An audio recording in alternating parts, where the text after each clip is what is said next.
Iran के साथ चल रहे अमेरिकी संघर्ष के बीच होर्मुज जलडमरू मध्य में तकरीबन 2000 से अधिक जहाज फंसे हैं। हालांकि अब वे पारंपरिक रास्तों के बजाय ओमान के समुद्री सीमा का इस्तेमाल कर रहे हैं और वहां से निकल रहे हैं। भारत ने भी अपने जहाज़ों के लिए इस नए सेफ रूट का इस्तेमाल किया है। वैसे तो भारत के कई जहाज़ होर्मुज के रास्ते निकले हैं और ईरान ने उन्हें नहीं रोका है, लेकिन दूसरे देशों के जो जहाज़ होर्मुज से गुजरे हैं उन्हें IRGC यानी ईरान के इस्लामिक रिवॉल्यूशनरी गार्ड कोर से परमिशन लेनी पड़ रही है। ईरान उन जहाज़ों को जाने दे रहा है जो उनके सहयोगियों के खिलाफ नहीं है। इन स्थितियों के बीच अमेरिका की नौसेना होर्मुज में ईरानी बंदरगाहों की नाकेबंदी के इरादे से आगे बढ़ चुकी है और आज रात 7:30 बजे वह अपनी इस योजना को अंजाम देगी।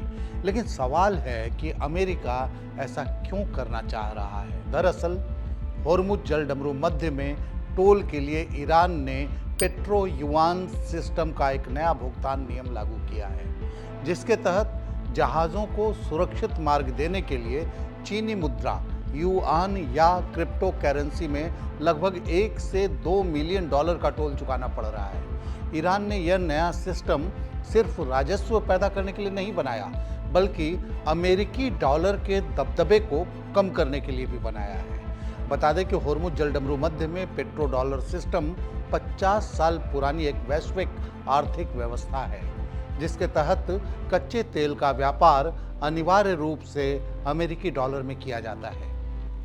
लेकिन अब ईरान का नया चीनी युआन सिस्टम अमेरिका डॉलर के वर्चस्व को कम कर सकता है।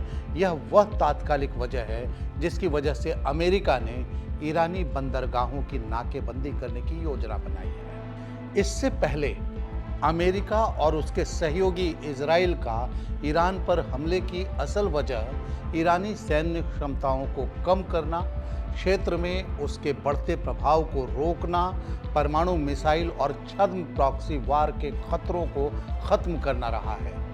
इस स्थिति को 5 पॉइंट में समझें। अमेरिका और इजराइल का मानना है कि ईरान परमाणु बम बनाने के करीब है, जो क्षेत्रीय और वैश्विक सुरक्षा के लिए खतरा है।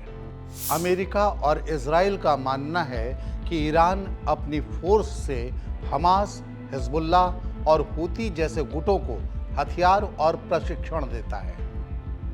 यूएस और इजराइल के हमलों की एक वजह है कि दोनों देश ईरान की मिसाइल उत्पादन, ड्रोन क्षमता और सैन्य बुनियादी ढांचे को तबाह कर देना चाहते हैं। ईरान के रेजिम चेंज की कोशिश में है अमेरिका और सैन्य दबाव बनाकर पश्चिमी एशिया में उसकी आक्रामक नीतियों को रोकना चाहता है। होर्मुज को लेकर पेट्रो डॉलर सिस्टम की जगह पेट्रो युआन सिस्टम लागू करना चाहता है ईरान। इससे अमेरिकी डॉलर को बड़ा नुकसान हो सकता है। ये वे 5 वजहें हैं जिसके कारण अमेरिका ईरान के पीछे पड़ा है। अब देखना है कि होर्मुज का यह संकट और अमेरिका की ईरान से दुश्मनी कब खत्म होती है। इस खबर में फिलहाल इतना ही। देश और दुनिया की बाकी खबरों के लिए देखते रहिए India.com। अब आप जहां भी हैं वहीं से खबर भेज सकते हैं। आपके आसपास कुछ घट रहा है या कोई खास बात, तो बस अपना मोबाइल उठाइए और फिर न्यूज के ऐप पर शेयर कर दीजिए।